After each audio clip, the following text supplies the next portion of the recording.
আপনারা নিশ্চয়ই খেয়াল করেছেন, আমরা সরকার গঠন করার পূর্বে নির্বাচনী প্রচারণ অভিযানের সময় আমরা আমাদের ম্যানিফেস্টো এবং নির্বাচনী বক্তব্যে অনেকগুলো কথা বলেছিলাম। যেমন একটি কথা বলেছিলাম যে সমগ্র বাংলাদেশে যেই সমস্যাটি আছে, সিলেট সিটি কর্পোরেশন, সিলেট জেলা সহ সিলেট বিভাগেও এই সমস্যাটিতে আছে। প্রথমেই যেই কথাটি শুরু করেছি যে বৃষ্টি হচ্ছে আজকে, এই বৃষ্টির কারণে আমি যখন এয়ারপোর্ট থেকে নেমে আসছি শহরের দিকে, বৃষ্টির কারণে দেখেছি বিভিন্ন জায়গায় একটু একটু করে পানি জমে গিয়েছে,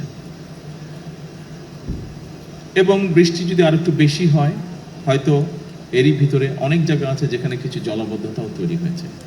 এরই ভিতরে আমরা দেখেছি পাহাড়ি ঢল, অতিবৃষ্টি সবকিছু মিলিয়ে সুনামগঞ্জ এলাকার বিরাট একটি অংশে কৃষকরা বিশেষ করে ক্ষতিগ্রস্ত হয়েছে, তাদের ফসল ক্ষতিগ্রস্ত হয়েছে। সুনামগঞ্জ ছাড়াও আরও যেগুলো হাওর অঞ্চল আছে বাংলাদেশের বিভিন্ন জায়গায়, কিশোরগঞ্জ আছে, নেত্রকোনা আছে, ময়মনসিংহের ওদিকে আছে, এরকম অনেকগুলো জেলায় এরই ভিতরে বিভিন্ন জায়গায় কৃষকরা বিশেষ করে ক্ষতিগ্রস্ত হয়েছে। শহরগুলো তো আছে, কিছুদিন আগে আপনারা দেখেছিলেন চট্টগ্রামের কিছু নিউজ এসেছিল, যদিও সেটার মধ্যে পরে আমরা দেখেছি পুরোপুরি সত্যতা ছিল না। যাই হোক, আমরা দেখেছি অতিবৃষ্টির কারণে জলবদ্ধতা। এই সকল বিষয়কে বিবেচনা করে এর আগে সবচেয়ে প্রথমে খুব সম্ভবত সচিব সাহেব উনি সিলেট সিটি কর্পোরেশনের নাগরিকদের পানির চাহিদা পূরণ করতে গিয়ে একটি কথা বলেছেন যে যে পরিমাণ চাহিদা প্রতিদিনের পানির, তার অধিকাংশটাই আন্ডারগ্রাউন্ড ওয়াটার থেকে আন্ডারগ্রাউন্ড থেকে ওনারা তুলছেন এই পানিটা, অর্থাৎ আন্ডারগ্রাউন্ড ওয়াটার লেভেল যেটা আছে সেটা ধীরে ধীরে নিচে নেমে যাচ্ছে, অল্প অংশই ওনারা নদী থেকে আনতে পারছেন। এই সকল কিছু বিষয় মাথার মধ্যে রেখে বিবেচনা করে আমরা তখন বলেছিলাম যে খাল খনন একটি কর্মসূচি আমরা দিয়েছিলাম সারা দেশে।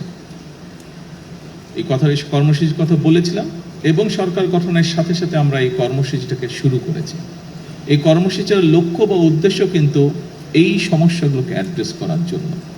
আন্ডারগ্রাউন্ড ওয়াটার লেভেল যেটা আছে সেটা শুধু সিলেট সিটি কর্পোরেশনে নয়, এই সমস্যা ঢাকাতে হচ্ছে, এই সমস্যা অন্য অনেক শহরগুলোতেই আমাদের আছে। আমাদের জন্য যেটি একটি বড় সমস্যা হচ্ছে, যেভাবে আমরা মাটির নিচে যে পানি আছে এটিকে যে টেনে তুলছি, এছাড়াও কৃষিকার্যের জন্য একই কাজ আমরা করছি, এটি ধীরে ধীরে একটি ভয়াবহ অবস্থার দিকে নিয়ে যাচ্ছে পুরো পরিস্থিতিকে।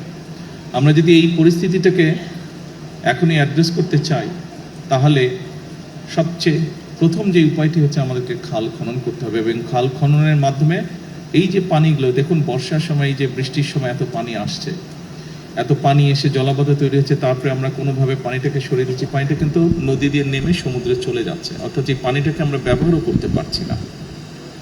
কাজে এই পানিটাকে যাতে আমরা ব্যবহার করতে পারি, জলাবদ্ধতাও যাতে না হয়, মানুষেরও কষ্ট না হয়, সেটি কৃষির সুবিধার জন্যই হোক, পানিটিকে মানুষের ব্যবহারের সুবিধার জন্যই হোক, আমরা খালগুলো খনন করতে চাচ্ছি দেশে, যাতে আমরা অতিরিক্ত যে পানি থাকবে সেই পানিটাকে যাতে আমরা ধরে রাখতে পারি এবং প্রয়োজনের সময় আমরা সেটিকে মানুষের প্রয়োজনে আমরা ব্যবহার করতে পারি।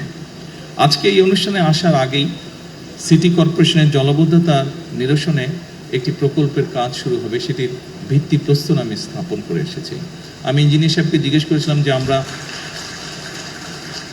ওনারা যেই প্রেজেন্টেশন দিয়েছেন তারপরে যেটা আমি বুঝতে পেরেছি যে এই কাজটি সম্পন্ন হলে আমরা ধরে নিতে পারি ইনশাল্লাহ সিলেট শহরে জলাবদ্ধতা হবে না, অতিবৃষ্টি হলেও বা বৃষ্টি হলেও জলাবদ্ধতা হবে না।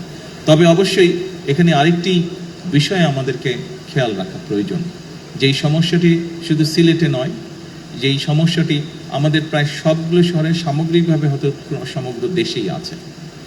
এখানে মুক্তাদির সাহেব একটু আগে আমাকে বলছিলেন যে সুরমা নদীতে খুব সম্ভব সচিব সাহেবের বক্তব্যের মধ্যে বোধহয় বিষয়টি ছিল যে সুরমা নদীতে বিভিন্ন পলিথিন থেকে আরম্ভ করে, প্লাস্টিক থেকে আরম্ভ করে, টিন থেকে পড়তে পড়তে যে স্তরটা জমা হয়েছে বেশ পুরু হয়ে গিয়েছে। প্রায় বছরখানেক আগে, তখন তো অবশ্যই আমি লন্ডনে ছিলাম, সেখানে আমি যে কোনো একজন ভদ্রলোকের সাথে আলাপ করছিলাম যার কিছু এক্সপার্টিস রয়েছে এই বিষয়গুলোর উপরে। এবং ঢাকার যে বুড়িগঙ্গা নদীর কথা আপনারা সকলেই জানেন, নাম শুনেছেন, সকলে না দেখলেও নাম শুনেছেন। সেই বুড়িগঙ্গা নদীতে ওনাদের বক্তব্য অনুযায়ী প্রায় 2 মিটার মানে 5-6 ফিটের মতন প্রায় স্তর জমে গেছে নিচে, এত স্তর জমে গেছে ময়লা জমে জমে। এই বিষয়টি কম বেশি প্রায় সবগুলো বাংলাদেশের শহরের ক্ষেত্রেই প্রযোজ্য। এবং এই বিষয়টিকে যদি আমরা এখনই অ্যাড্রেস করা না ধরি, তাহলে একটা সমস্যার মধ্যে পড়তে হবে। বুড়িগঙ্গা নদীর পানি অসম্ভব রকম বিষাক্ত হয়ে গিয়েছে। এইভাবে যদি সবগুলো নদী বিষাক্ত হতে থাকে, তাহলে একটা অসম্ভব ভয়াবহ পরিস্থিতিকে আমরা সকলে ধাবিত হচ্ছি। কাজেই এই বিষয়ে আমাদের মানুষকে সচেতন করতে হবে।